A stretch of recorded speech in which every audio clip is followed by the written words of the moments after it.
Hello, friends. Javad Nagda here from Fin-Rizon Management Consulting with another quick tutorial on Power Query. Here we are going to discuss how we can establish a connection with an online file. We have this OneDrive account, and in this OneDrive, we have this simple Excel file, and we want to create its connection with a desktop-based Excel file, this blank file that I've created. And let's see how we can do this.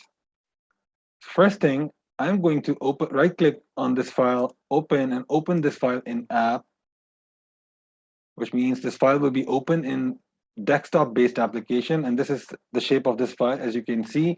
And now I'm going to click on file button, info, copy path. I've already copied it. I can close this file now.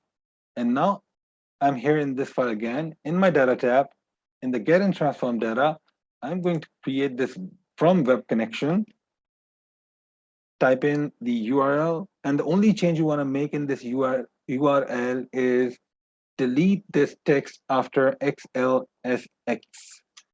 So we deleted it, and now when I press OK, we should be good to go. And there you go. We have it, right? This file is right here, and from here, you already know the rest of the drill.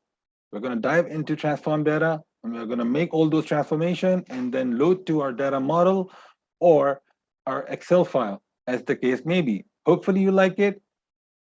Keep following us.